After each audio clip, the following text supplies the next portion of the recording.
Preseason is finally over, thank goodness. In the meaningless games department, the Ducks finished a solid 4-2-1, the one being this game. But if you would have told me that after the second period, I would have called you a liar, because woof, those first 40 minutes were rough. Some really sloppy defensive efforts, the boys were still chasing and definitely not playing within the system yet. The breakouts were looking clean though, the entries not so much. Very rarely were they bringing the puck in cleanly. The Kings head coach said this before the game started, while Q must have told the Ducks, just don't get hurt. The Kings scored 3 in the first, 2 of those on the power play. The penalty kill now. Last season, 74.2%. Not so great. I would say tonight, not so great. And added a 4th in the third. That's when the Ducks finally got their 10th shot, by the way. But with about 10 minutes to go, the Ducks flipped a switch.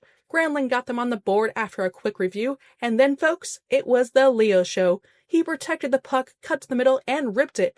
Then with the goalie pulled on the power play, he sniped it again. And then he assisted, his shot got tipped, and then tipped again by Kreider to tie the game. That's exactly what Kreider was brought in to do. Never doubted you for a second, Ducks. It helped that Kemper couldn't stop a beach ball. This was obviously scripted so the teams can practice OT.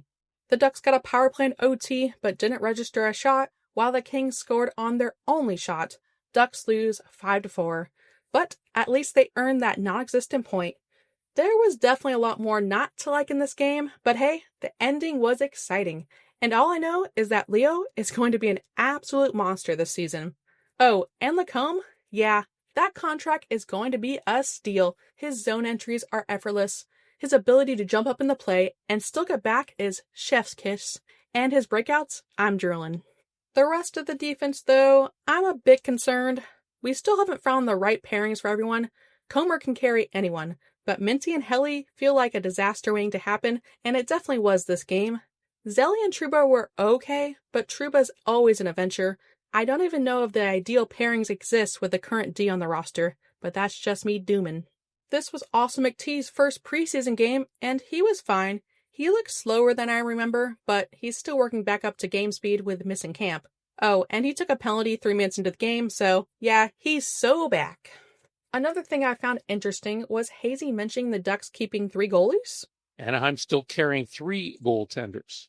The Mrazek, Ville Kuso, still part of the regular lineup. It would not surprise me, John, if they start the season with 3. Oh, and one more thing. Mr. Woodcroft, sir, I have just one question for you. Why is Strom still on my PP?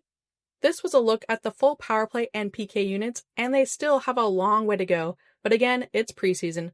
The Ducks have a few more days to fine-tune before taking on the Kraken in Seattle on October 9th. I'm just excited to play someone else other than the Kings. People of all ages, I present to you your opening night lineup. Nothing too shocking here, except of course, Sennecke makes the team. Which, based on comments and how camp has gone, it's really not that shocking. I still don't think he's earned it, but he has gotten better as the camp has gone on.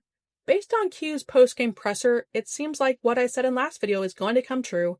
Bucky will indeed be playing on the 4th line, and probably getting some power play time as well, just like he did in this game. Like I mentioned before, this should help Bucky get some better matchups, if his body can take a 4th liner beating. And he was doing pretty good with that today, even throwing a reverse hit right before taking a reffing penalty, making Ross proud. Playing on the 4th line should also help him develop some of those intangibles, just like Cutter last year, when he played on the 4th line for a bit and came out better for it. That's one thing I'll give Cronin credit for.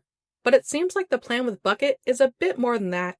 Hayes even mentioned this on the broadcast. This season, he is not eligible to play in the American League, so he'll probably stick with the Ducks. And after he misses 5 regular season games, he can go down to the American League. A conditioning stint. Yeah, so I would expect he's going to get that treatment. And he wouldn't have said anything like that without team approval. So basically, it sounds like we're looking at an extreme Leo plan, just like I mentioned a few videos ago. I also said last video that I think Bucky and Ross would be attached to the hip.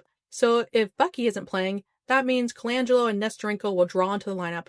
And honestly, that would make our 4th line much better in my eyes. That's the strange part about this decision. Yes, you want Bucky to grow, but do you want to do that even if it hurts your chances to win? Especially when playoffs have been stated as the goal this season? Like, Bucky has improved, but his play on the OT winner is just not a great look. He turned the puck over and is very slow getting back. And then Fiala, it's always Fiala, is left wide open. You can see he's trying to skate. He slows right here when he should have kept going, but he just doesn't have the foot speed yet. And if you think he has the foot speed, then he wasn't trying hard enough to get back, and that to me is even worse. We can appreciate the fact he was even out there in OT to begin with, though.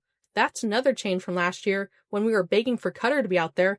Of course, again, it's preseason, so we'll have to see if it happens in the regular season. Thank you to our members. If you enjoyed the video, like and subscribe.